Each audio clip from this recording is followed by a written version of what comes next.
Good morning. Today is a special morning. Morning for learning, getting ideas, sharing ideas, experiences and knowledge. So welcome to this special morning. And we have very full agenda, but before starting, we have a special guest. Today, our special guest, Kotryna, is ready to give us first presentation. Yes, Kotryna? So, welcome.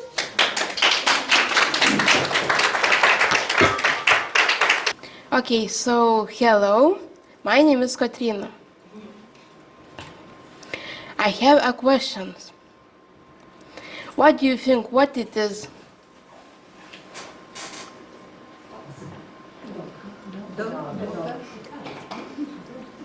What is his name?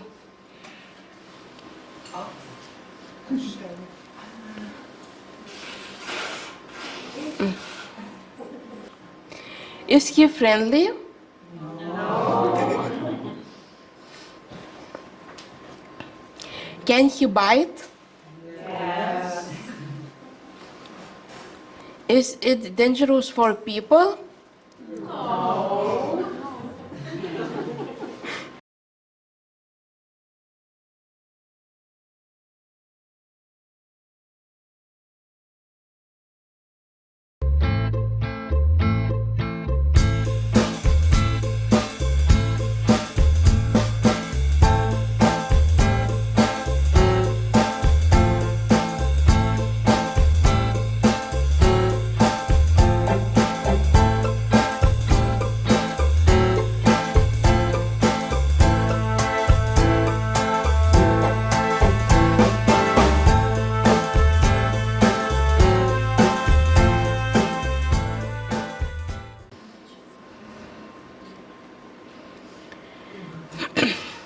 People don't know much about famous folks.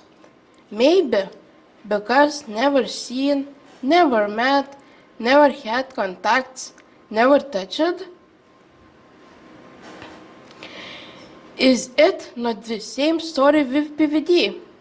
How often do you see, met, contact, touch PVD? Maybe this is why exclusion happens? People often don't know how to act with PVD.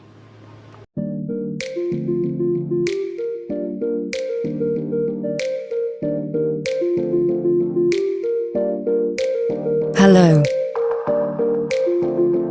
Sometimes people treat me very strangely and I don't understand why. For example,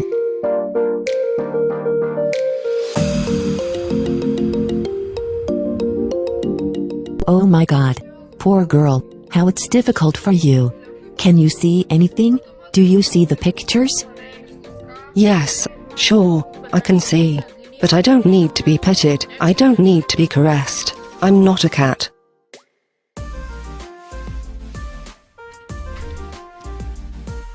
Hello. Hello. Do you like this exhibition? Very. This is my friend's exhibition. Exhibition of your friend? Yes, this is an exhibition by my friend Solveiga, and there's an exhibition of my other friend. Would you like to take a look? Is it close? It is really close. Okay, I'd love to see it.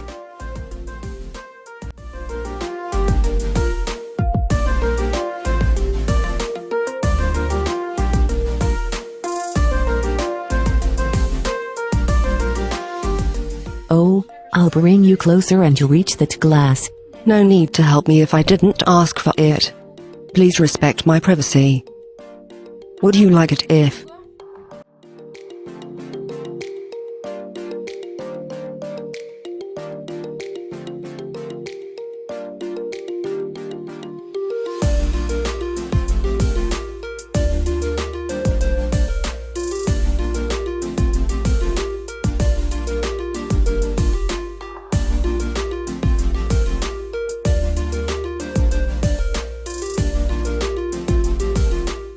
Have you seen Tom's jeans?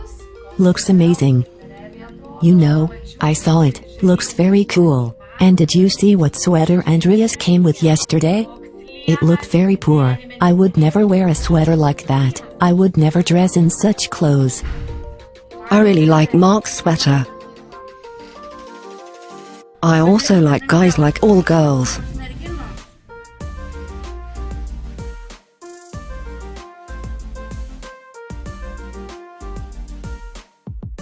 Hello. What would you like to order? I would like to have a cup of coffee with milk. And what would she like? I don't know, maybe cappuccino? But you can ask me.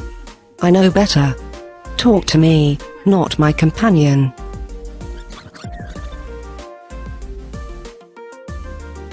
Hello. Have you chosen? Hello, yes, I would like coffee with milk. And I would like a cappuccino. Is that all? Yes. I communicate as much as you do.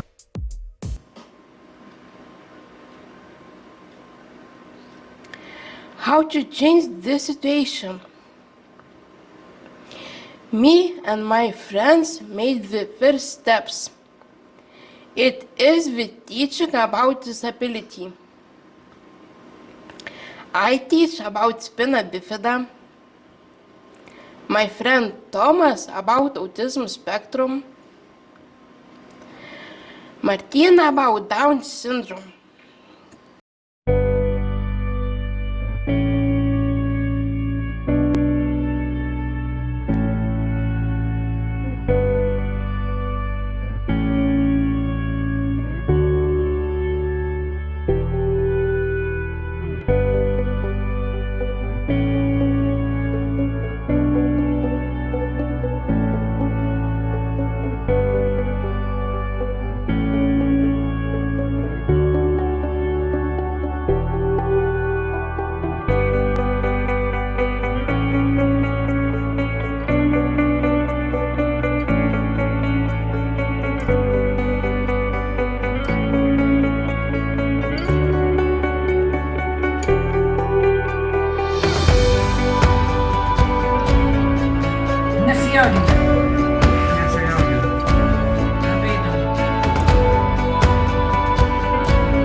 We are changer makers.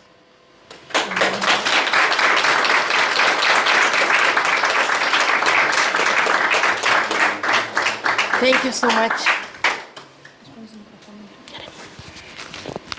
Yes, Kotryna, you are a real change maker. Okay.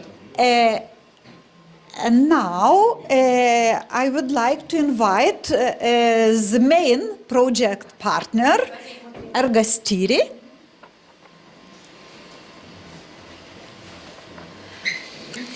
to share their experience about DDSkills project. Okay. So good morning to everybody. We are very happy that we are with you today, me and my colleagues. My name is Fotini Paschu. With us is Panagiotis Katsaroupas and Anargyros Argyris Trepkos. And online is Panagiotis Korfoxiliotis. Maybe the things that I shall present to this presentation are very common to some people of the consortium, but I can see and other people. So let's begin with an overview on DDSkills project. Okay. Well, what this project aimed to do? Aimed to develop training courses for digital skills of professional caregivers, to use the new technologies and support persons with disabilities. A new and updated training curriculum was developed in order to respond to the needs of care service beneficiaries and take advantage of new opportunities offered by technologies. And this is the partnership, Ergastiri, ESPD, Galway University, Frankfurt University of Applied Sciences, Santa Lucia, Fondazione Santa Lucia, Neuroscience, Federation of European Social Employers, Tandem, SenseWorks and Omega Technology, dienos, centras, and Cyprus Certification Company and Mediterranean Management Center. The target group were professional caregivers working in the fields of disability and mental health. The expected results were to do a multidisciplinary curriculum, a digital toolkit, to come to a certification scheme and to certified professionals. The curriculum content were about 4 course topics: new technologies, self-advocacy, technology acceptance and ethical issues, social networks development and therapeutic role-playing. And were created 3 training apps, a VR application, and AR application, and an Internet of Things support system connected to a telepresence robot. About the Unit 1, that is, I think, the main unit in this project, and such good work and hard work contains assistive technologies and aids, smart home, robotics in the health and social care system, green ICT, augmented and virtual reality, and brain-computer interface. Unit 2 is about self-advocacy. And we can see the subunits, what self-advocacy is, about self-awareness, about communication, rights of persons with disabilities, use of augmented reality in self-advocacy training, and self-advocacy scenarios. Unit 3 is about social networks and contains e-social networks friendly for people with disabilities, the practical methods and tools to get involved to e-social networks, safety and ethics on e-social networks.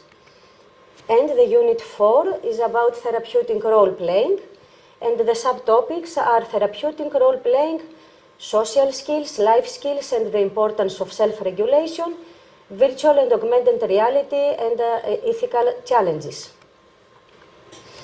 Here we can see the VR application that offering social skills training to people with autism. This DDSkills toolkit will simulate a social story scenario with a conversational agent that a person with autism will be able to interact with, so that caregivers to understand the power of VR. Here we can see an the AR application of DDSkills toolkit. And here is the Internet of Things system. DDSkills will connect a number of sensors and wearables to a rule-based cloud system that will trigger a social robot to communicate with the user to ask if everything is okay when a not normal behavior is suspected or a rule is violated. Here is some previous experience. I think that we can go to the certification.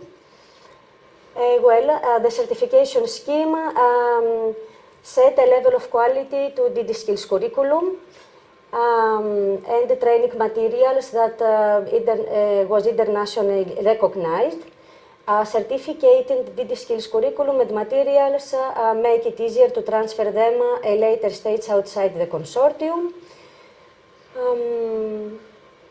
The certification will make the transferability to other service providers, health and social care institutions, vocational education and training providers, research and higher education institutes, health and social care sector organizations,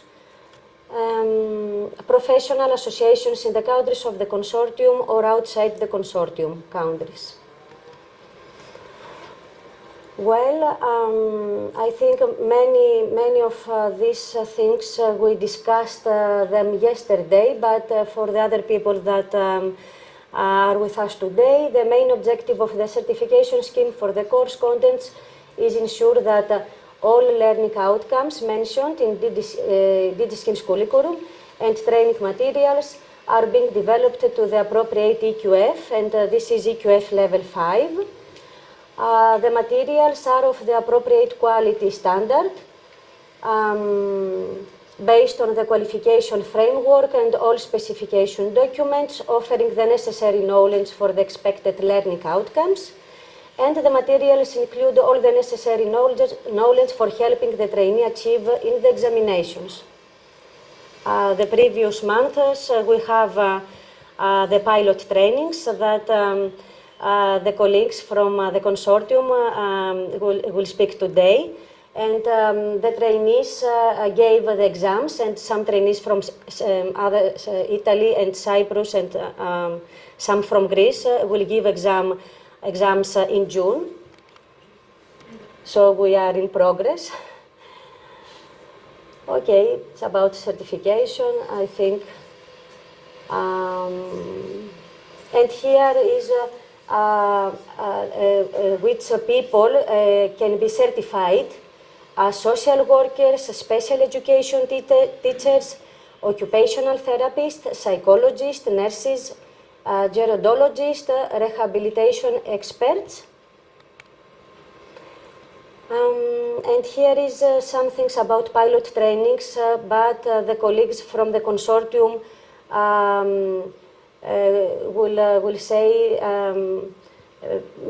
their aspects and what happened in their pilot trainings. So we can say that in pilot trainings we have to train the trainees. From the initial proposal, we have 6 countries, and the trainees had to be 120 healthcare professionals. We have a gap. Now we are about 80 or 100, I think, trainees. The learning abroad was blended, online and in vivo. We have the assessment tools from Cyprus Certification Company, and the main goal is to promote the project's goals to an online community. So thank you for your attention. And only I wanted to share with you my experience. These 3 years, I become richer in many fields and in a theoretical way. But because I met people with so many knowledges and from other cultural backgrounds, and I am so happy for this, and I think Ergastiri is very happy for this. Thank you. So now I would like to invite representatives from Germany, Frankfurt University.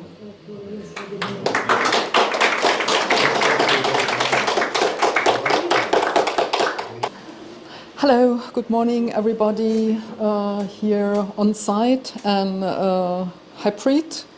I'm very happy to present the results, and it's a team which is working, Marina and Leia, and I think online is also Melanie.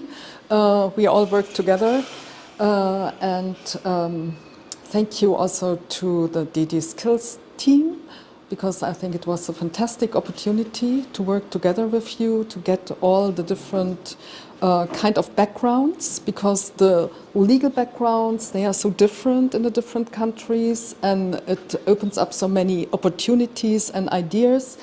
And thank you very much that this could happen, and we had a really great project.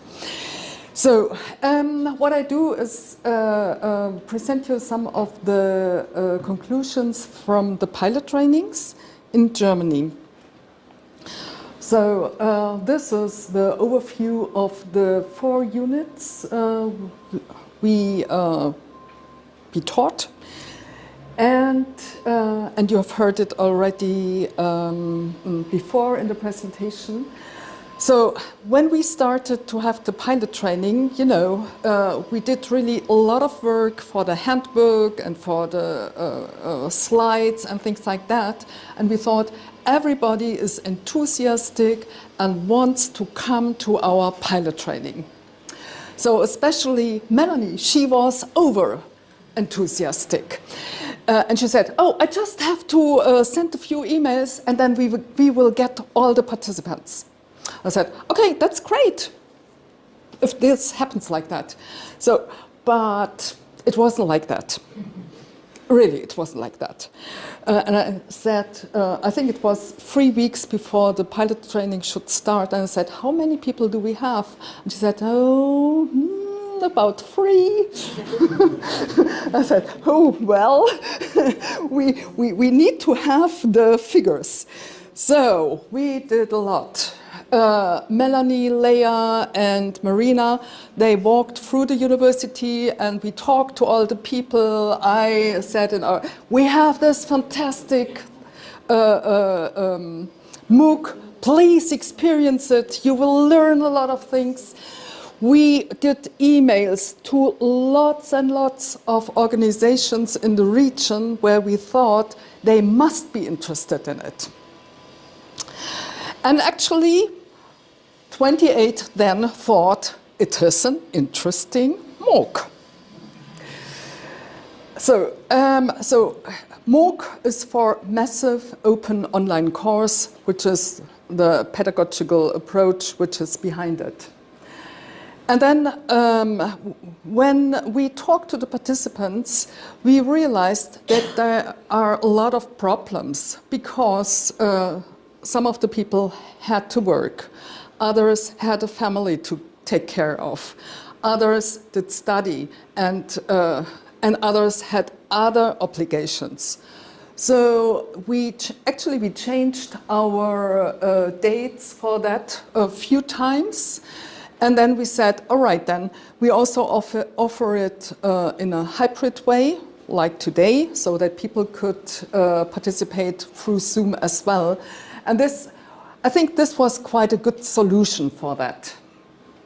Yes, and these were the topics. And actually in Frankfurt we are very lucky because we also have an exhibition. It's called Hello Freedom Beyond Barriers. And in this exhibition we show a broad variety of assistive technologies and aids. And because we do research, we also have an innovation lab where you can see different kind of robots. And we thought we do integrate this also in the in our MOOC. Yes, and we were actually very lucky because we like the technology. So we are not in all technologies we are very familiar. For example, brain-computer interface was something which was very, very, very new for us. And so we learned as well. And also in Unit 4, it was very good that Ergastiri presented the unit and gave many interesting examples. I have to talk 5 minutes. Okay, so it was a great experience. And we had 3 exam dates and up to now 19 registrations. And maybe we have to talk whether we can activate some of the participants to do more. All right then. So this is some insights of the training. Okay, I talked about that.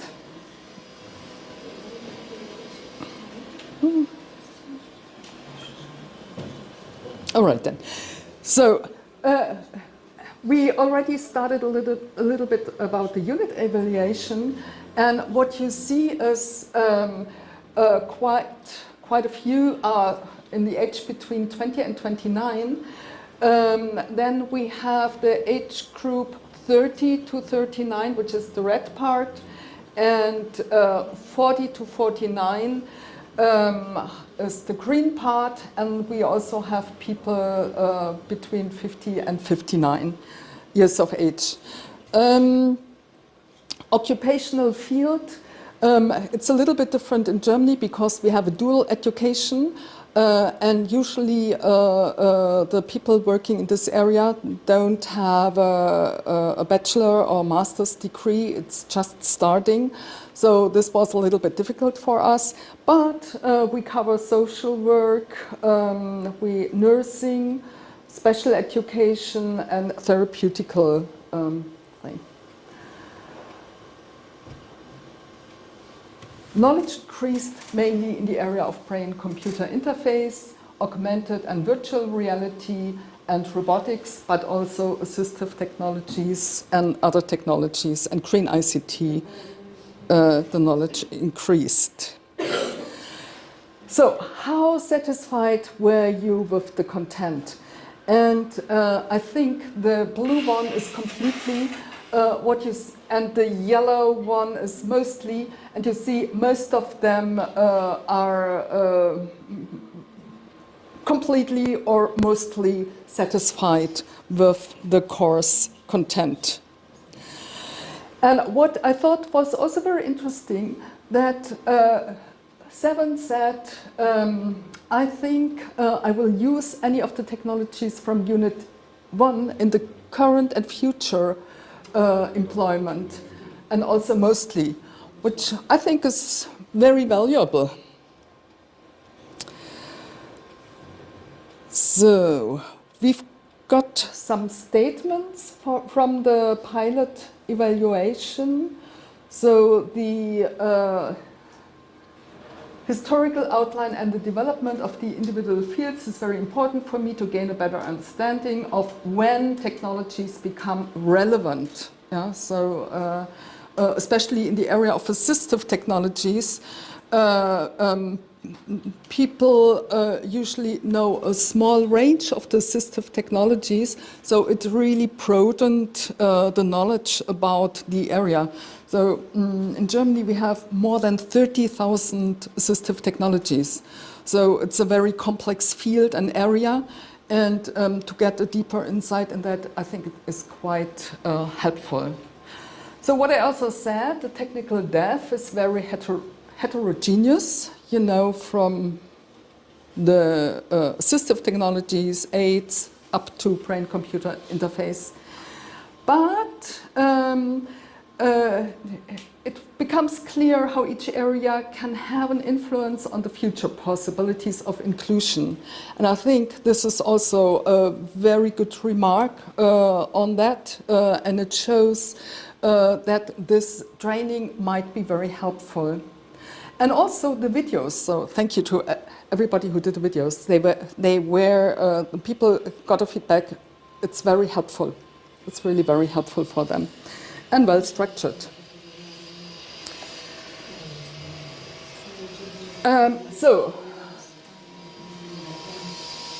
with respect to the organization, participants liked also that they could come into the training center, but they also appreciated that they could participate in online because of the flexibility.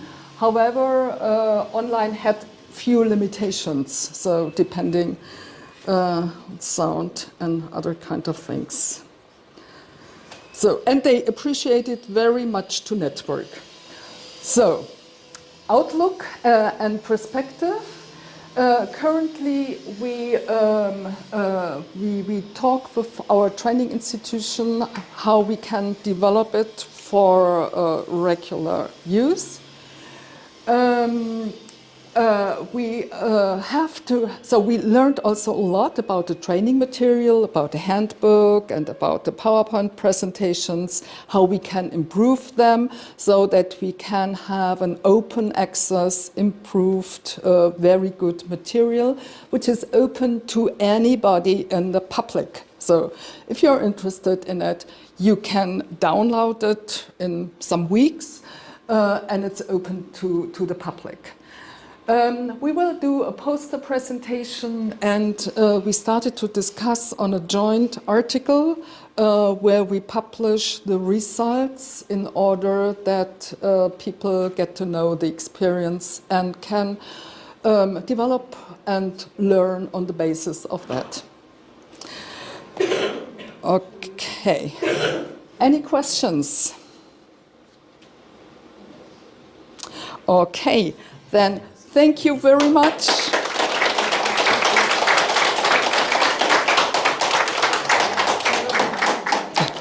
Now I would like to invite partner from Belgium Association, European Association of Service Providers for Persons with Disabilities. So, good morning, everyone. My name is Anna Luisa Nutt. I am a project officer at EASPD, which is the European Association of Service Providers for Persons with Disabilities. And in DDSkills, we were responsible for the coordination of dissemination activities. So today, I would like to present some comments and reflections in relation to the potential impact that DDSkills project can have more on a European perspective. So, as regards context of current challenges in EU level, Van Kassel, in a study published in 2022, indicated that national studies and Eurostat analysis of the general population show us that Europe is currently unable to host a sustainable digital society without exacerbating cross-country inequalities. And this is due to differences in access to internet on different European countries, but also on digital literacy. So this means that in general, European countries are evolving unevenly as regards the access to digital tools and how to use them to ease out people's lives, including on the care sector. So the consequences can be actually multiple, from, let's say, exacerbating countries' inequalities in the future to facing the risk of leaving the care sector behind as regards digital transition that can bring in several benefits for quality service provision. At the same time, a list of different literature, it's very recent, and even you can notice that they are mostly in the context of the DDSkills development and implementation. So several literature sources indicate that healthcare professions nowadays are not prepared for societal and digital changes through the usual qualification routes.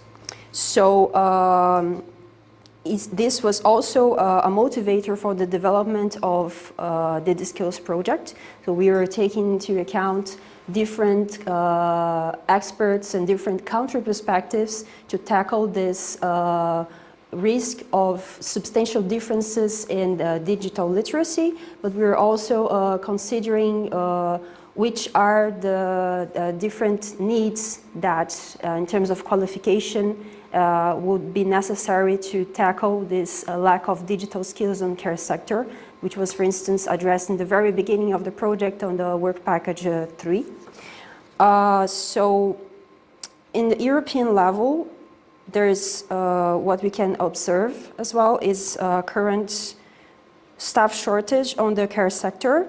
There will also be linked to this lack of qualified professionals, which is a topic of great concern nowadays. Great concern nowadays in view of a growing future demand for care provision. So, in the context of European care strategy, on the field of the long-term care alone, so on the field of service provision for elderlies, for example, the estimation for future demand is that by 2050, we will need extra 1.6 million professionals to be able to cover the needs, the growing needs of aging population in European level. At the same time, the new European care strategy on its recommendations on access to affordable, high quality and long-term care pointed out that the skills required in order to address the needs on the care sector, they are constantly evolving and they are becoming increasingly complex. So the sector needs workers with both soft skills and digital skills, as well as specialized knowledge, for example, on certain types of diseases and also on the provision of services via telecare, so distance service as well. So it also points out that approaches that are person-centered are conducive to and that can lead to independent living are often lacking. There is a need for upskilling in more person-centeredness, so to consider the perspective of the user and be respectful of their wishes and needs as a first approach. So, regarding this aspect, one of the main merits, I may say, of the DDSkills project was on being able to cover many of those aspects with development of trainings that deal with knowledge on ICT tools and cutting-edge technology applied to care sector in a broad sense, but also on a series of person-centered and more therapeutic practices that could increase the well-being and the confidence of persons with disabilities regarding their social skills and other development of daily activities. So in addition to it, the DDSkills trainings, the toolkits and the materials also cover a number of priorities that are nowadays outlined by the European Commission for the care sector. And those are, for example, home care, innovative and digital solutions, and the mapping of skill needs that I mentioned earlier that has been made in an initial phase of the project. So as conclusion to this brief reflection I tried to bring in today, I would say that the action points outlined in the different initiatives, such as the European Care Strategy, but also on the recent Pact for Skills, they indicate likely continuation of trainings such as this one developed on the DDSkills, on the learning materials developed as well by our experts. So, since it has the potential to respond to the need for more upskilling and lifelong learning on care and the health sector nowadays. And I may say that EASPD looks forward for this continuation of such efforts for upskilling through innovative practices and cutting-edge approaches. And that, yeah, we will be happy to be part of flourishing initiatives linked to DDSkills in the future. So, yes, thank you very much for your attention. And now I would like to invite another Belgian partner to share the experience. Okay, hello. So I'm another partner from Belgium. I'm sorry, I'm not in my best shape. But what we did with the EASPD is all the part of communication, so we couldn't join these pilot trainings or any of these, but we took care of the communication of the project. So I'll just present a little overview of what has been done during these years. And so basically, to start, what was dissemination for us? For the project, it was a way to promote the objective of the project, to present the activities, the outcomes, to all the target groups. We were people at national level, as well as people at European level, European authorities, European Commission. So we tried to do this through the project conferences, some events also that happened in Brussels where we present the project, and the newsletters, articles in the website, as well as social media, basically Facebook and Insta and Twitter. So to start with the project conference and events, we had a total of 6 project conferences, plus today the final conference. Had 2 in Italy, 1 in Germany, 1 in Belgium, another one in Lithuania, plus this one, and another one in Ireland. During those project conferences, the main objective was to present the project, the new updates, and apart from this, we had other events, side events, where some of our partners participated. Remember, I think one in Geneva from Germany, where they presented some updates of the project.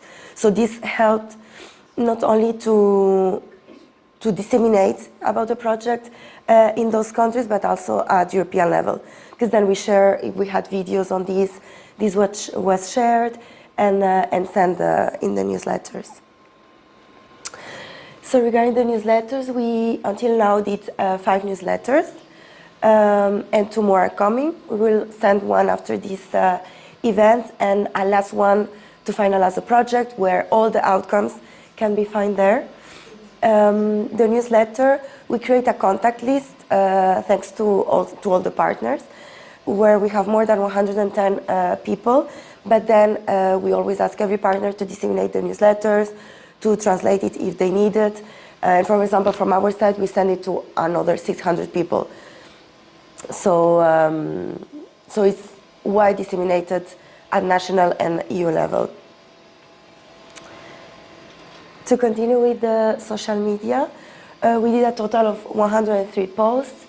It's true that the first part of the project, since we asked for an extension, all the outcomes came a bit later, so dissemination is more active now than in the beginning. With this social media, what we do is to present the deliverables of the project, but also the updates, for example, how the trainings are going. We had some nice videos to share. So, as I said, the main 2 social media channels are Twitter and Facebook. For Twitter, we have a total of 280 86 followers, which is not much, but we know that for projects it's really difficult to engage people. So what we do is rely on the partners' Twitter accounts. And so in total, partners are also disseminating, sharing our tweets. So in total, we achieve around 14,000, which is quite a good number. Regarding Facebook, it's more or less the same. We don't have a lot of followers, but we know that partners are involved and active sharing. So at the end, we cover a bigger extension. And this is more or less all regarding communication. So be aware that 2 newsletters are coming. Try to disseminate it as much as you can. And you can find us on Facebook, on Twitter, and there is also the website. So please, if you can, this last month of the project, to just be active and disseminate as much as you can, it would be nice. So thank you.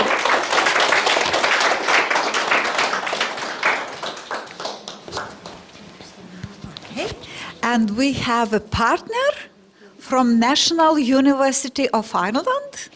Good morning, everyone. I'm delighted to be here in Lithuania, learning every day. We had a great learning experience yesterday and learned lots about Lithuanian cultures and traditions. So I'm going to bring a very small element of learning from Ireland. So I want to capture the reflections from Ireland on being part of the DDSkills project and kind of how we've learned through this process. So similar to Frankfurt University, I'm going to focus on kind of our experience of the pilot training. So as Lena said, I come from the University of Galway, and we're based on the very far west coast of Ireland, for anyone that's not familiar with us. And I'd just like to extend a huge thanks to my team who've been actively involved at different stages of the project, right from the curriculum development and the toolkit development, in particular the VR application that we worked on with Omega Tech. And lastly, the pilot training phase, which was delivered by Jenny Ferguson and Esther Mikado. So a huge thanks to them to making that phase possible.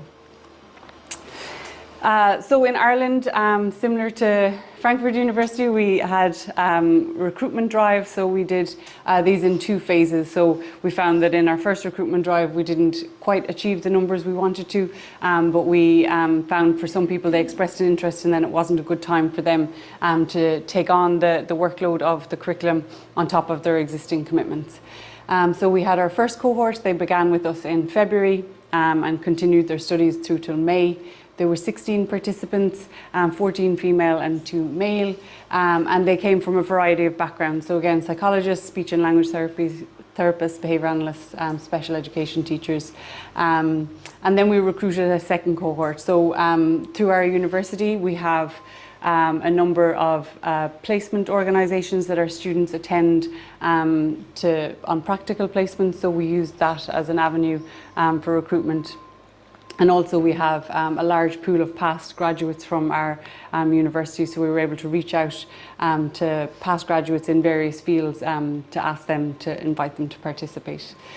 We began a second cohort in April, and they will continue their studies and hopefully complete in June.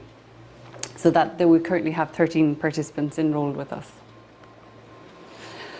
So as I mentioned, we recruited widely across Ireland because we were reaching out to all our graduates. Some of them weren't located in our city. So for us, it wasn't feasible to have in-person sessions because our participants pool was from across the country.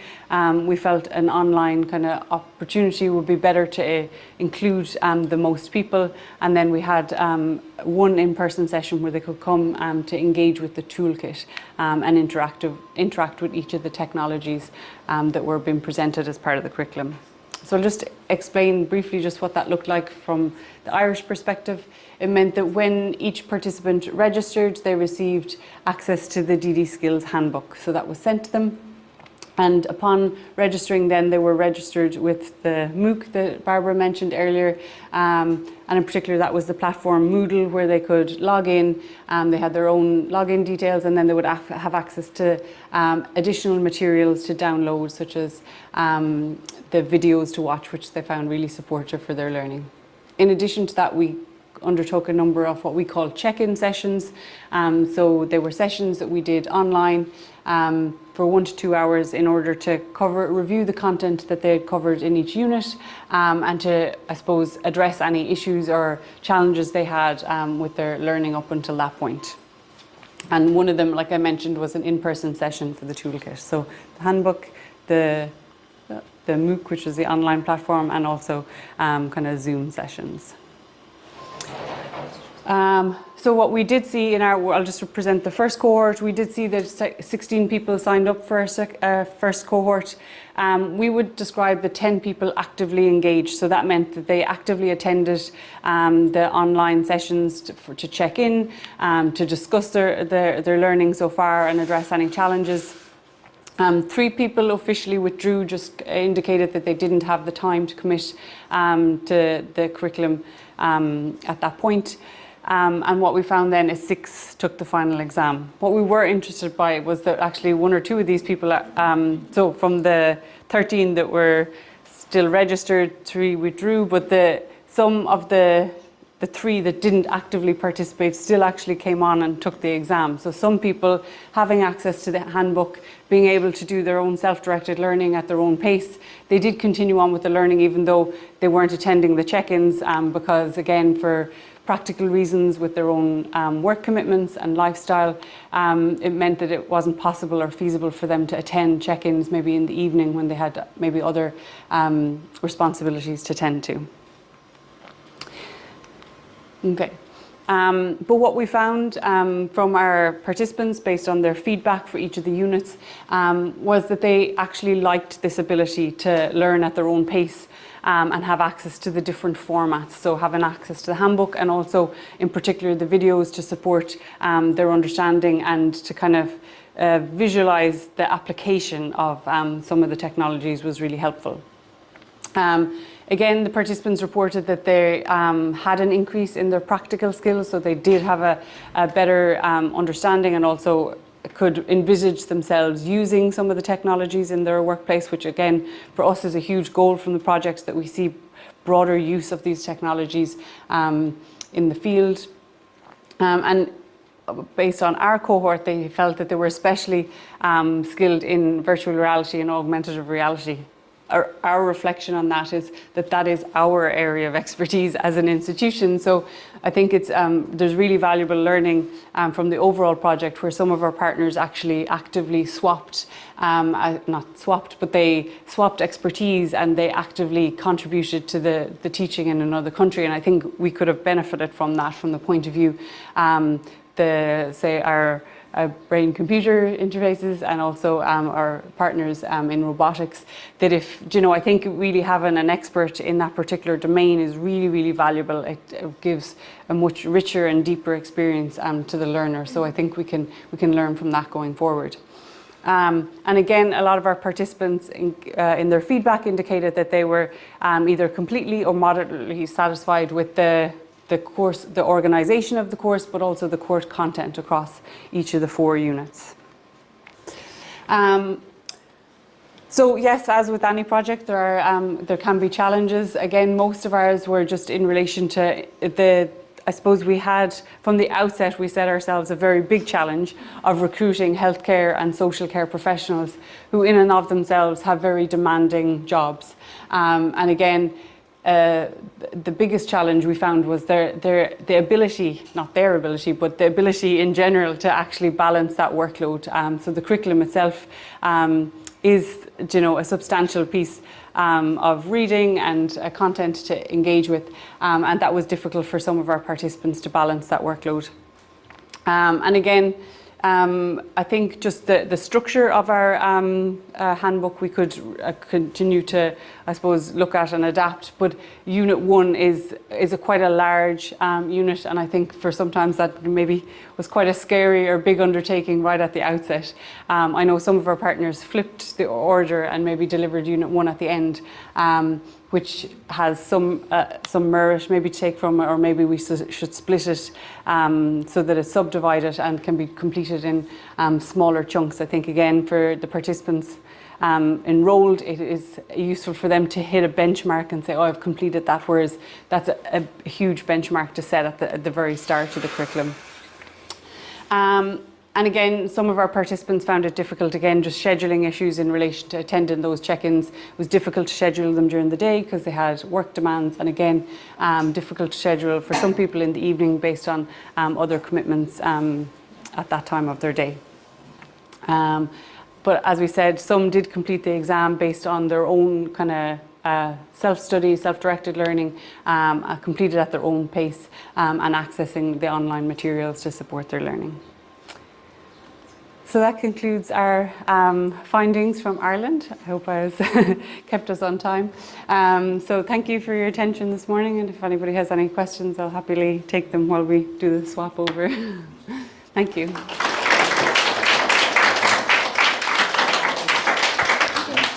Now GDC will present their experience, our experience.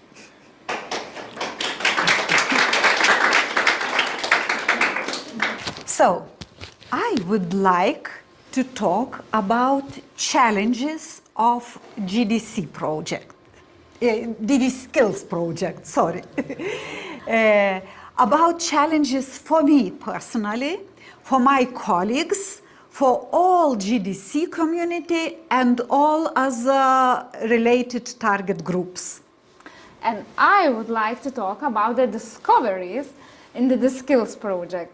Discoveries for me, my colleagues, and for GDC community. Okay, so challenge number 1. At the project application stage and at the beginning of the project, it was very clear for us that our responsibility will be to implement project outcomes, to test them, and to give feedback. But it turns over, and we were responsible to develop learning content for Unit 3 social network development topic. It was a challenge for us because we never did it before. It was the first time. We had no good access to newest literature or research outcomes, and our English, sorry to say, is not the highest level. So it was big challenge for us. Yeah? Yes, that's true. It was a challenge for us, but it was a big opportunity to take that responsibility. And we performed such a task for the first time, as mentioned before. And we are happy with results. I don't know about you, but we are happy about results. So discovery in that moment is more responsibilities, more learning opportunities, and more confidence. We have got a project team. Okay, so challenge number 2. We did not fully understand the project activities plan and timeline. For example, we sent 3 staff to the trainers event in Greece, to Greece. And we were sure they will come back with a lot of knowledge and competences. However, they were not bringing so many knowledges and competences, and even no certifications that they are qualified to have such knowledges. Yes, it was a challenge for us, but it was also a great opportunity to study independently and to become confident with all the training material and to find methodological approach. Yes, it was a challenge for me, for Giedre, and for Aiste.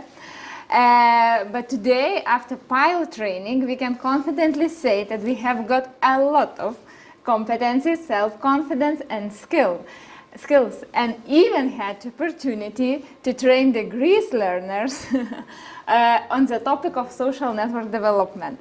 So the discovery is that there is always way out if you have support and motivation. So do you now feel like skilled trainer? Yeah. Giedrė, what about you? I think yes. So it's big discovery and nice result. So, But no certification, but it's coming, yeah. challenge number 3. We had to find a way to attract learners to pilot training. The first advertising we did during the region conference, and it was a lot of people interested. However, not a lot registered to the learning. So it was a challenge for us. We need to find the way for extra dissemination and extra attraction of the learners. It was a challenge. Yet, but we got an idea to create short videos with the learners of pilot training. And after this dissemination, we got more learners than we expected. So discovery is that if you need to reach a target group, you have to use that target group. And we want to share now with you a good example of dissemination.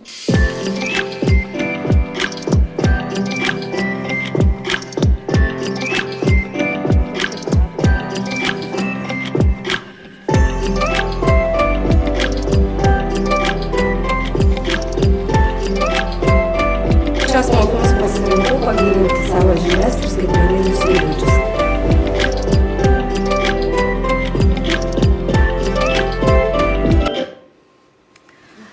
Challenge number 4, MOOC platform. For most of our learners, it was the first time to use this learning platform.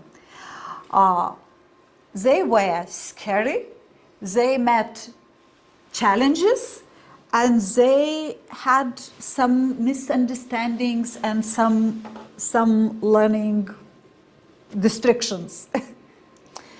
Yes, me as trainer was using the platform MOOC for first time as well, but Dora was so helpful and easy to work with. Learners were happy and motivated to learn using the platform. But another challenge was the examination. Most of learners were afraid and were studying very hard the last night. Like always. Yeah, but it was done so professionally that today they would recommend the training to their colleagues. And examination? Examination, I don't know, yeah. So we had such feedback after the examination. So the discovery is novelty is scary, as always, but there is a great satisfaction in overcoming the challenges. And now I would like to invite one of the learners of pilot training, Vilma, to share her experience. Hello. I want to be honest with you. Everything related to IT was never very interesting for me. When I heard about the DDSkills training, I was not very enthusiastic and motivated. But at the same time, I certainly understood that computers, smartphones, and other smart devices are very important in today's modern life. The use of smart technologies in social work is necessary. Without information technology, we can't even imagine our daily life or future. I really like the DDSkills training. During my studies, I got a lot of theoretical and practical knowledge. I think that the knowledge I have acquired will be necessary in my daily work with my target group people with intellectual disabilities. During the training, I got acquainted with innovations and smart technologies, new methods and toolkits that could improve the quality of social work in Lithuania. The MOOC platform is a very innovative learning tool. On the MOOC platform, I could ask questions, test my knowledge, watch videos, and discuss with my trainer. It was very important for me that I could study at my convenient time. I completed the DDSkills training course, passed the exam, and feel that my knowledge and skills have improved. Thanks for the chance.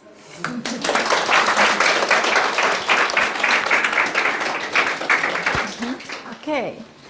Challenge number 5, to install the toolkit before the pilot training. We were trying more than 100 times, but we didn't succeed. Challenge. It is, but thanks to Nikos, he helped us to solve the problem, and so good to have clever partner. Could you back, please?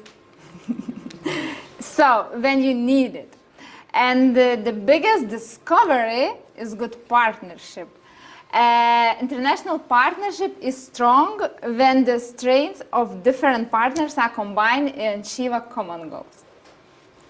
Okay, so challenge number 6, to get toolkits in time. We had a plan to start training October 3rd. However, we had no toolkits at that time. Yes, but we rearranged the training plan in a creativity way. So we start with Unit 3 and finish it with Unit 1. The toolkits were worth it to wait. Yeah, anyway, it was a challenge to take toolkits on hand luggage and to pass security control in the airport. The officer who was checking us was not so happy and not so sure we are allowed to take them out, but it could look like bomb. No. But the discovery, so it's most important to be flexible and creative. Yes. Challenge number 7.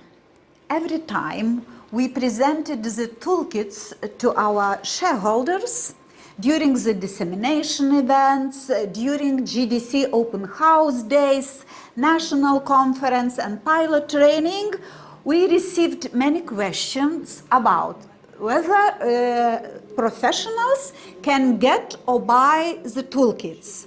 So a lot of questions without clear answers, so challenge. So, but maybe future plans and initiatives could be the new beginning to solve this challenge. So the biggest discovery is that the training and tool created during the skills project are needed by professionals and would be useful in everyday work, for sure. Yeah. And challenge number 8, the partnership. Did you hear what partners we have here in the project? University research office, European networking, and GDC. At the beginning, it was a challenge for us because we didn't feel confident between university research office, IT professionals, you know, so it was a challenge.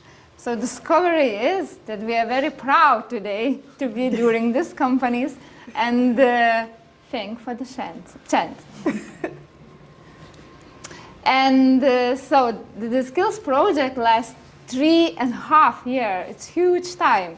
And we met challenges, but we are so happy and so proud about results. So, and let's continue your experience. How was about you?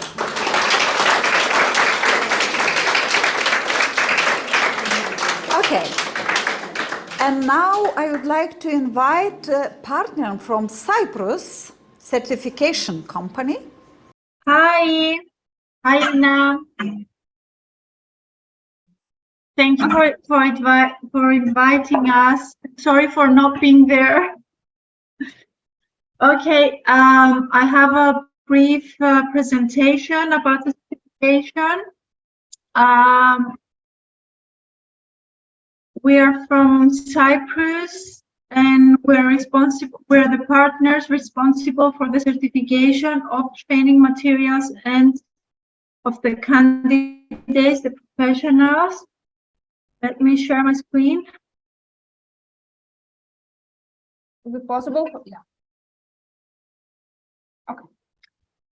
Okay, so my name is Kristaleni. I represent the certification company. We are the certification partner.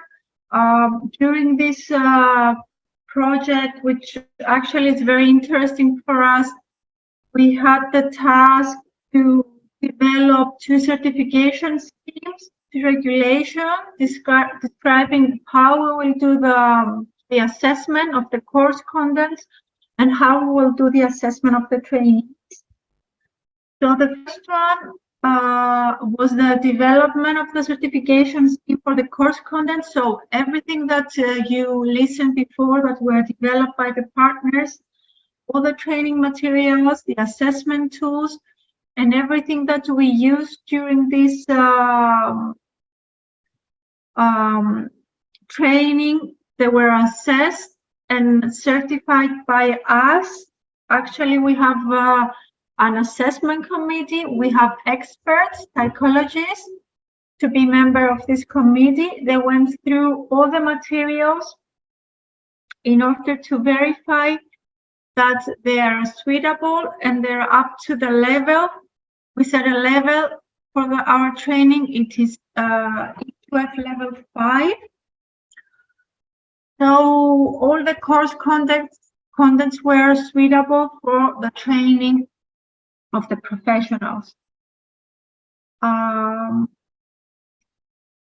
Okay, so through the certification was very important for us, because after we finish, we will have all materials finalized, and we will be able to provide a motive to all professional caregivers to participate in our training as the level of quality is guaranteed. So we start going through the training course as it is being implemented. And after the implementation of the pilot training in all countries, we will finalize with the assessment in cooperation with M.M.C. We have the results from the evaluation of the training. So we will see if there are any things that we will need to change or to improve. And we will finalize our assessment. So this was the first part. So will be finalized, as I said, after the assessment. The second part is the assessment of the trainees. We developed also a certification scheme, a regulation describing the prerequisites. So who can get assessed, who can get certified. We had a description about the procedure of the exams, who will be in charge of the exams, how we will do the exams. So everything were described in this certification scheme.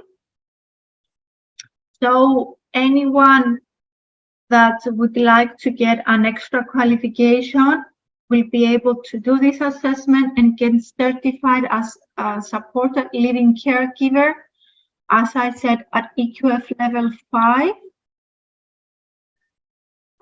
We had a target at the beginning of the project to have 20 professionals from each country, so this is 18 total.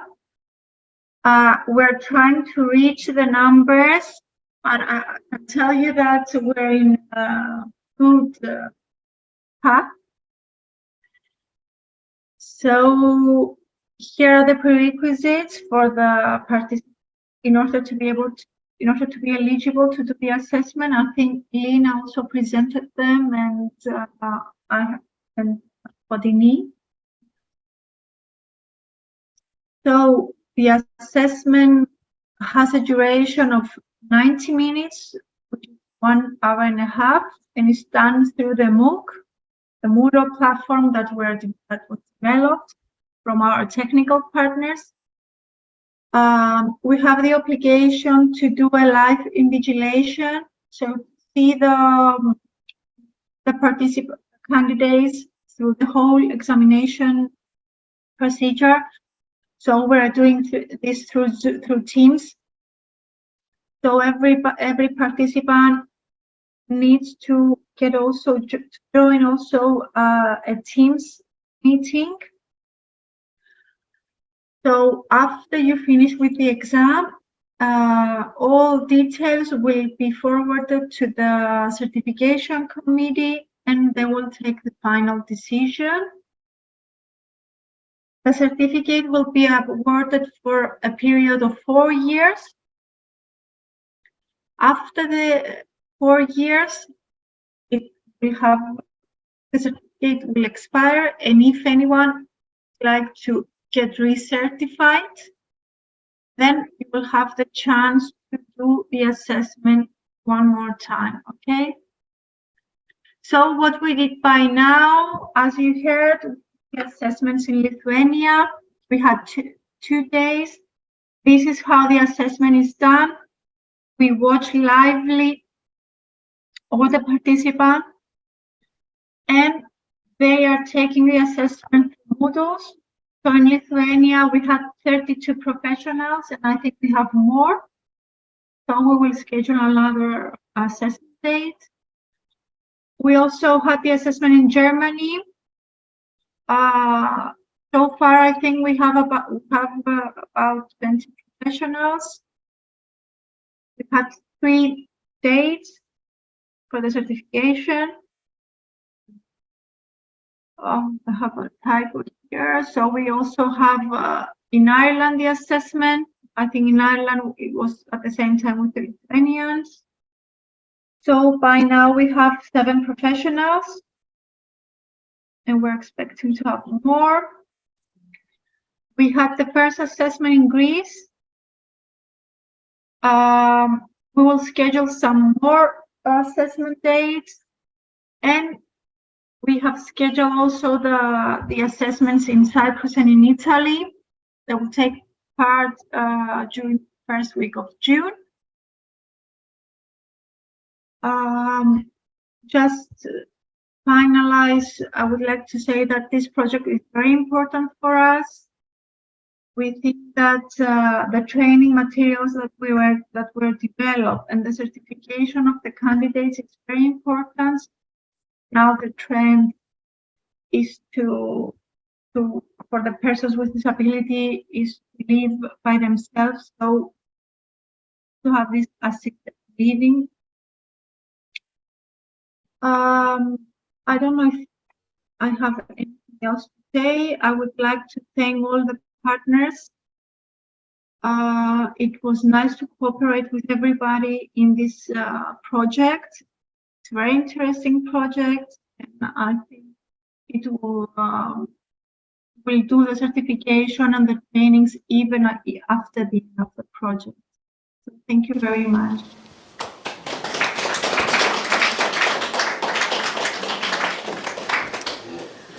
Thanks to Kristalene. And now we have one more partner from Cyprus, M.M.C. Maria.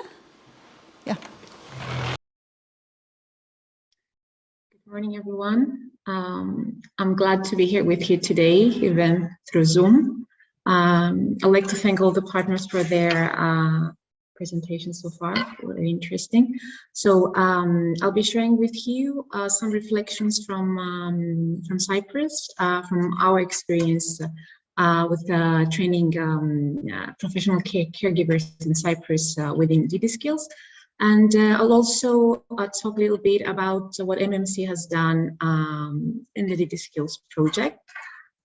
So I want to share my screen.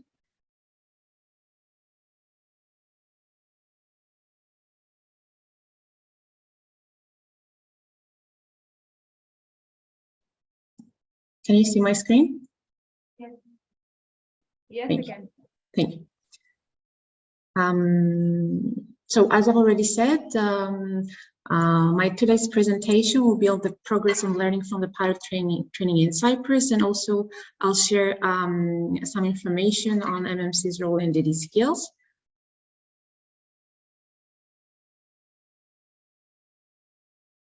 Can you see my slides change? Yeah. No. Can you see now my second slide? Yes. Great. In Cyprus, we proceeded with the training through 2 different learning pathways. The first one was through both synchronous online learning and asynchronous self-directed learning. So on the one hand, we organized and implemented online sessions with professional caregivers with the use of some PowerPoint presentations. We selected some of the videos developed by the partnership. Also, the trainer implemented some activities with the learners, and also there were Q&A sessions in order to ensure that they understand what the content of the handbook is each time the trainer met the trainees. As for the asynchronous self-directed learning, primarily they used the handbook and all the other resources developed by the partnership and uploaded on MOOC that can be found in MOOC.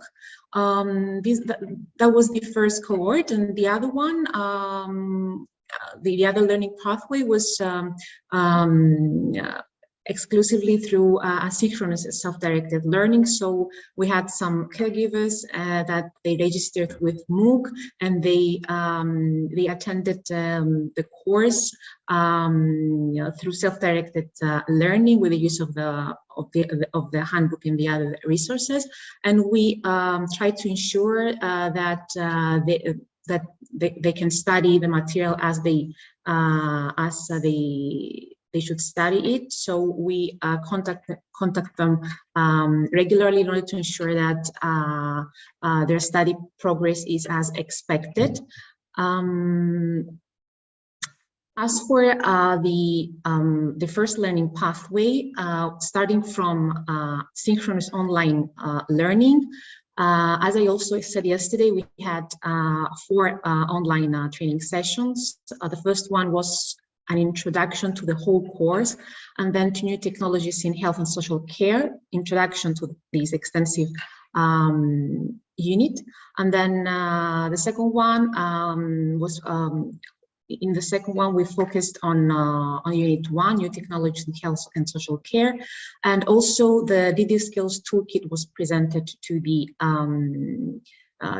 learners. The third one was on self-advocacy and technology acceptance, and also on social networks development. And in the fourth one, the therapeutic role-playing unit was presented, and also the participation of the Cyprus Certification Company. The learners got some information about the certification process and how they can be certified through the project, and after completing the course. We are planning to have an additional session the coming days in order to provide them with instructions on the certification, on the assessment for the certification. This is what the situation is and was with regards to the first learning pathway. As far as the second is concerned, As I said, they use the MOOC, they are registered with MOOC, and they use the material uploaded in the course. And as soon as we receive a request by a group of learners or a single learner that some questions have come up, we arrange with them, the trainer arrange with them short sessions to answer to questions, and we're also planning to invite those caregivers to the session on the assessment process that we'll be doing with the first cohort the coming days. Some challenges we faced during the recruitment process for the course, for finding attendance to the course. It was lack of time from the learner side, much workload from their side, so it was difficult to for them to dedicate to specific online sessions with our trainer. The fact that the course itself demands much work from their side, and also the fact that we identified professionals with diverse backgrounds and needs. So given the fact that we tried in a way to provide the online sessions in a way that apart from giving them an overview of the content, they will also be interesting for them and also helpful for them. The fact that the backgrounds were quite diverse, it was a challenge for the trainer, but at the same time it was something good because this brings in the discussion different perspectives, and this is that was interesting for the discussions that took place during the meetings with the trainer and the training.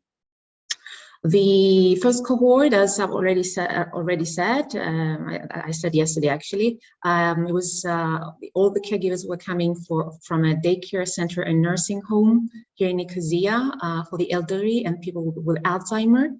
We had 10 trainees from that daycare center. We had social workers, a counseling psychologist, a nurse, speech therapist, physical trainer, a clinical nutritionist.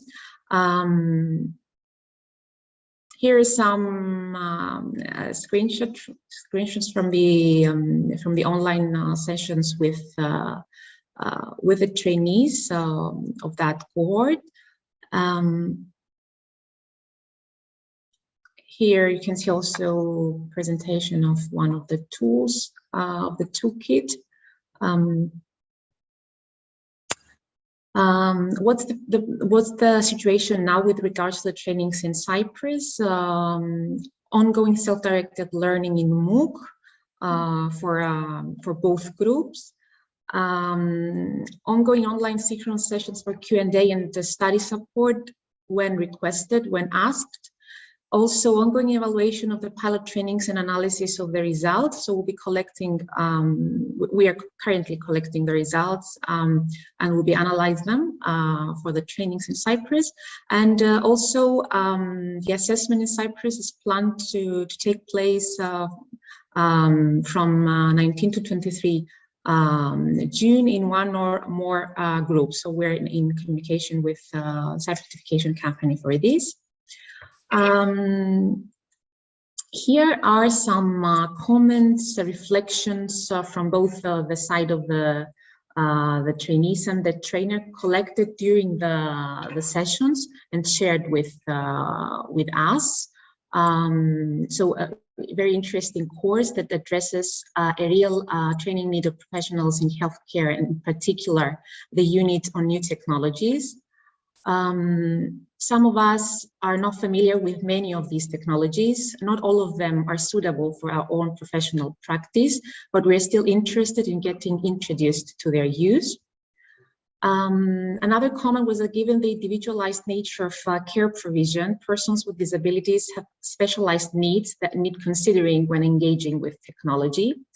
So there were thoughts on these, that different groups need different approach with the use of the technologies presented in the training content. The use of new technologies with people not familiar with technology, e.g. older people with dementia, who finds it difficult to engage with. This is a challenge. In the learners' words. People with autism is a special group of people with disabilities for with whom the use of some technologies could be described in a customized way in the training content. So there was a discussion on these. And also the learners found the videos really helpful, that really helped them look into the training content. These are some thoughts shared with us from the learners' side by our learners. I would also share with you a few words about the fact that in Cyprus there is a real need for a course like such as DDSkills that was pointed out from the research results in Cyprus that was that pertained to the third work package of the project.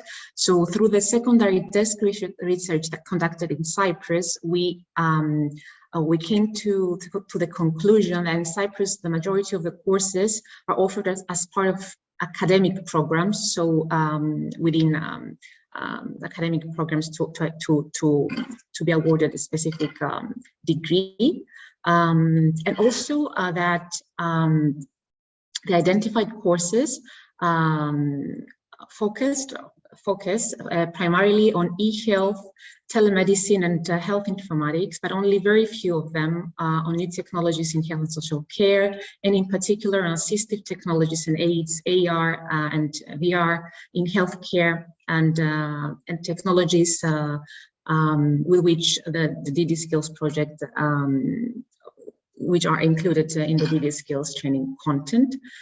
So this was an existing training gap in Cyprus. And also, as for the need for a course such as DDSkills, also the results from the primary research, the survey conducted in Cyprus with 11 professional caregivers, is pointed out by these results as well. As you can see,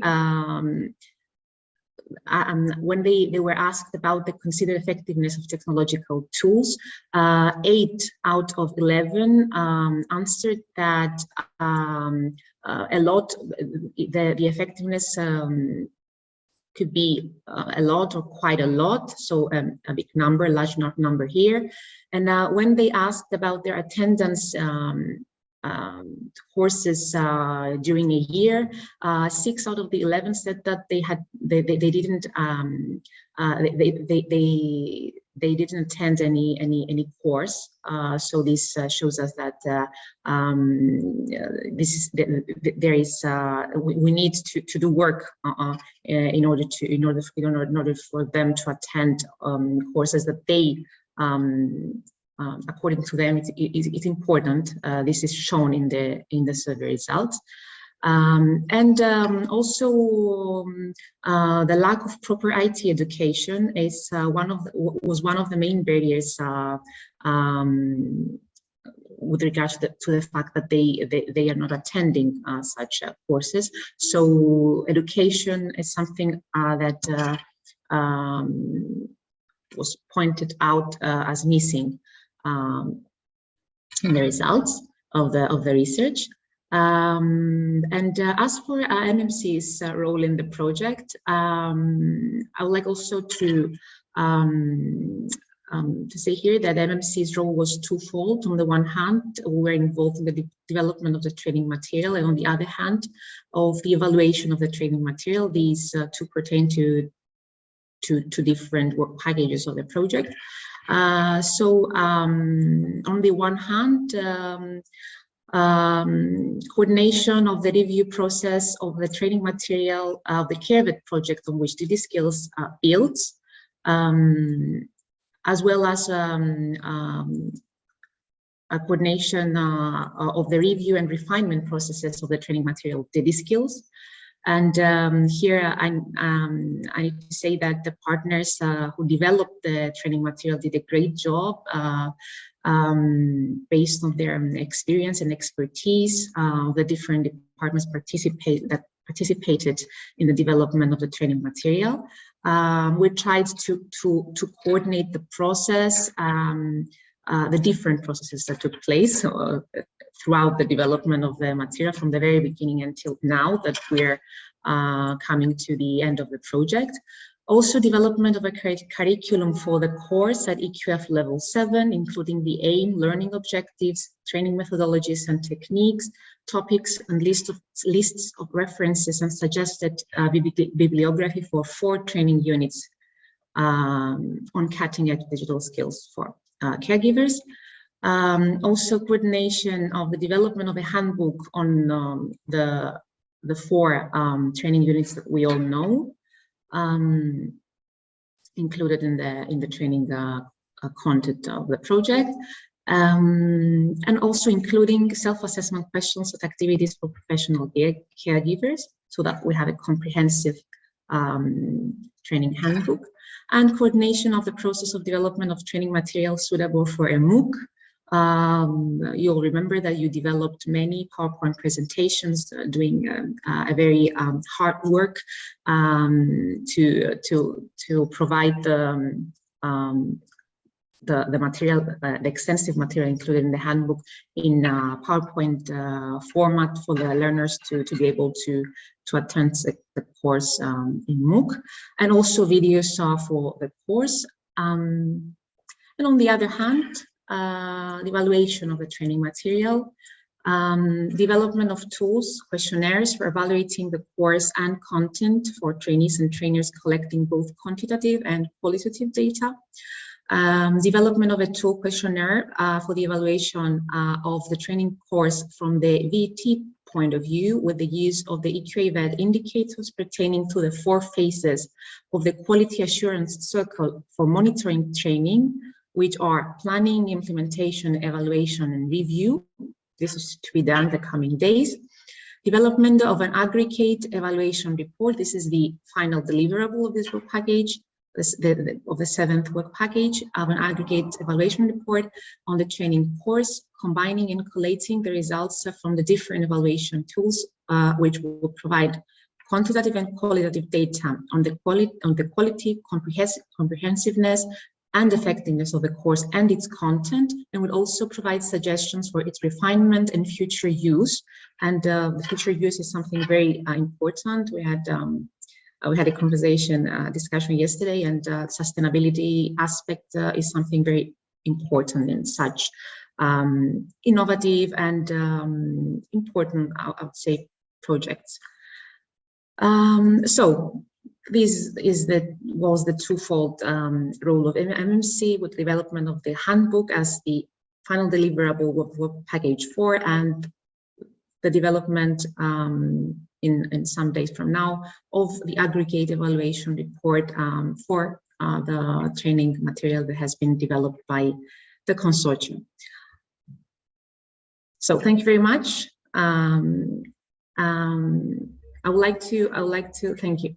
I'd like to say that it was pleasure working with you, and I believe that we've all done a very good and hard work for developing the material, and I hope that we will also work for the sustainability of this project, which is now coming to an end, but we can make use of these results in other projects, and also for more in order to attract and to train more caregivers in all the countries of the consortium, and also in other countries.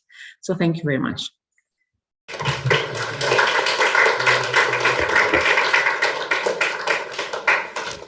Thanks, Maria. And now I would like to invite Omega. Online? No, not online. Yeah, okay. Hello, everyone. My name is Alexandros. I represent Omega Technology. We're one of the technical partners of the project. Our goal in this project was to introduce to caregivers new technologies in order to acquire all the necessary skills needed to choose similar products for their beneficiaries. or even participate in the development of new ones. We developed 2 toolkits. The first one is the virtual reality one. It's a virtual reality application for people with ASD, which goal is to teach road safety to people with ASD. The second one is the augmented reality one, and its goal was to introduce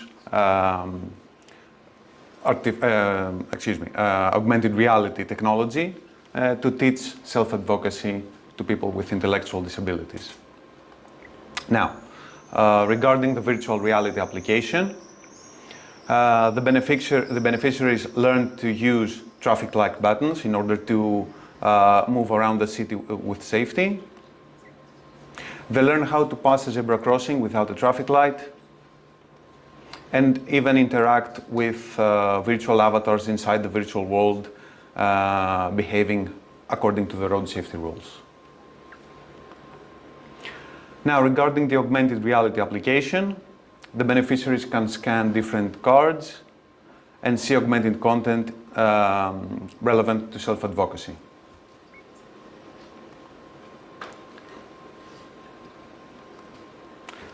This content can be changed by their caregivers and even customized personally for each beneficiary. It was a very small presentation. I would like to thank all the partners in the project, and I would also like to thank you for your time. Okay? Thank you very much. Thanks, Omega. And now one more partner from Greece, SenseWorks. So hello everyone, I'm Dora. And I represent SenseWorks, and I will tell you some things about Sensor Toolkit and the famous e-learning platform. So, the toolkit, it is an interesting part of this project, as mentioned before, and it consists of motion sensor, door sensor, smartwatch, and a virtual assistant, Android app. So, the motion sensor is a device that can detect the movement of a person or of an object. And whenever detect a movement, this light turns in red. This is the door sensor. Door sensor use a magnetic component that it is attached in the door and in the frame of the door, and whenever the door is opened or is closed, this device sends a signal. The last part of this toolkit, it is the smartwatch. The smartwatch collects some biometrics like heart rate, steps, and these all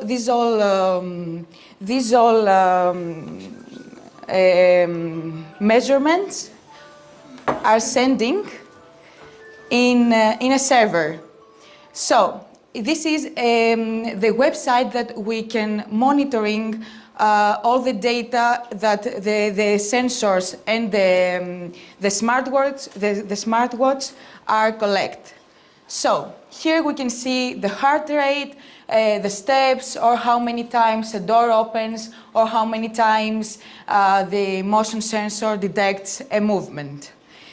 So it is easy to monitoring the relatives, or a professional is easy to monitoring remotely the health or the situation of the beneficiary.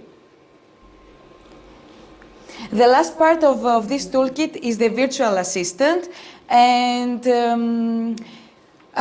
speaks to the beneficiary whenever the beneficiary is motionless. This app, it works in combination with the smartwatch. So whenever the smartwatch cannot detect a movement, the Timothy, this man, starts to talk with to the beneficiary. If after some times the beneficiary is still motionless, it is easy to send an SMS or an emergency call or an alarm to the professional or to a relative. And after the toolkit, SenseWorks has the responsibility to develop the Moodle, the e-learning platform, which is an open source learning platform.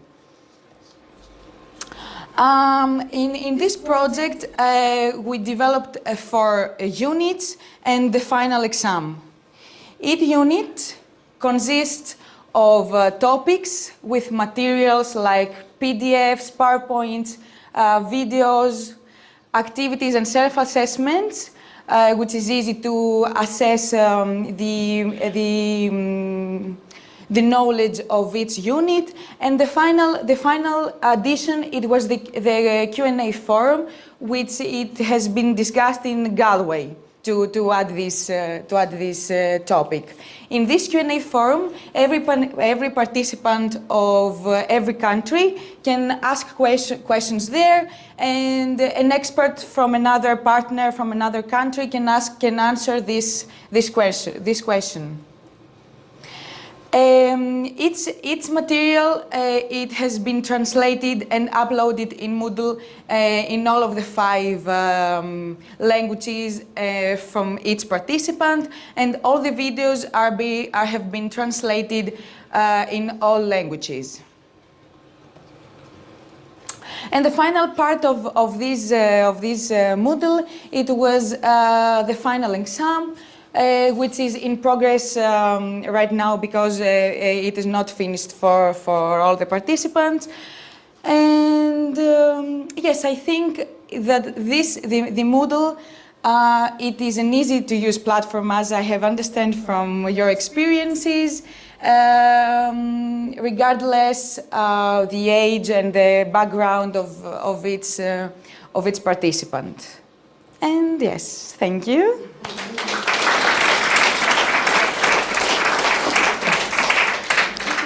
And we have one more presentation. Santa Lucia, Italy. Good morning, everyone. My name is Maria Grazia D'Ippolito, and together with Angela Riccio, I represent Fondazione Santa Lucia, which is a neurorehabilitation hospital and a research institute placed in Rome. My short presentation today will be focused on our experience from pilot trainings conducted in Italy, organized by Fondazione Santa Lucia in cooperation with Tandem, which is an association institute working on the disability field. As mentioned yesterday, we just ended our pilot trainings. Our training course lasted 2 months, starting on March 13 and ending on May 15. And we delivered training course in a blended hybrid modality with 14 online synchronous lessons, each lasting 3 hours, followed by 3 face-to-face practical lessons for a total duration of 12 hours. As scheduled by the DDSkills program, we also contemplated a lot of hours of self-learning, self-study. And our lesson has been video recorded, and this lesson have been uploaded, thanks to Dora, on the MOOC platform in order to give the possibility to each trainee to watch them and follow the lesson on demand in a synchronous modality. At the beginning of our pilot trainings, we enrolled 25 participants. The enrollment was very easy because our communication office helped us in the enrollment. but as happened in each partner, during the pilot trainings, some of these participants dropped out. So we expect that 18 or 20 trainees will take the final examination and will be certified. This slide displays our trainees profile. So we had 13 psychologists, 8 medical doctors, 3 speech therapists, 1 nurse, and 1 occupational therapist. So a multidisciplinary, many different healthcare professionals. And about the age range, most of our trainees belong to the age group of 20-29, so very young, and 40-49. About our profile, we were 7 trainers, 3 psychologists, me, Angela, Valentina Galliotta, and 1 medical doctor, 2 anthropologists, and 1 neurodevelopmental therapist. These are pictures taken from our pilot training during the face-to-face lesson. And okay, what about the results? We included the most important results according to the survey, and these results are from, if I'm not wrong, 13 feedback from our trainees, because some of them didn't completed the evaluation of the training course yet. So, about the first question, do you feel your knowledge about the use of digital tools to support persons with disabilities or elderly people has increased? Nearly the 54% of our trainees replied a lot, followed by the 38.5% quite a lot, and a small portion not much. And as a result of the first questions, we also asked what kinds of digital skills or technology aids do you feel you have increased your knowledge in? And as in line with previous results, our trainees replied that they increased their knowledge in brain-computer interface and augmented virtual reality, followed equally to smart home, assist technology and aids, and using technologies to assist in therapeutic role, followed by social media, green ICT, and robotic. About practical skills, do you feel your practical skills in using digital tools has increased?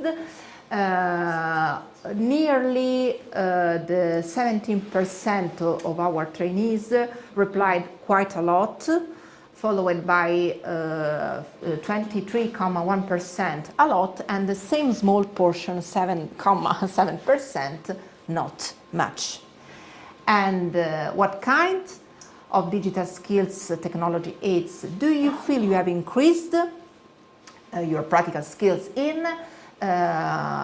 Even here, same results, because our participants replied that their practical skills increased in brain-computer interface and augmented virtual reality, followed equally to therapeutic role and smart home, and then, followed by assistive technology and aids, and then in using technology to assist therapeutic role and smart home, and so on.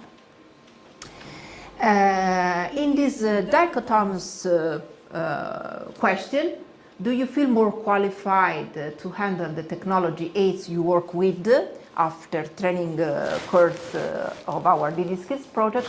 Fortunately, 92.3% replied yes, and always the same small portion of 7.7% replied no. And again, another dichotomous answer, like an answer about do you think that it is likely that you will utilize any of this technology discussed in the DDSkills training course in your current and your future job, the 84%, 85% more or less replied yes, very likely, and just 15% replied maybe. Just the last slide about our results, about barriers. What are the main barriers you think, in your opinion, what are the main barriers in utilizing the taught digital skills in your workplace? And most of the answers are related to the lack of technology. So, for example, the cost of the technology is too high and so on. Trainees don't know how to source such technology.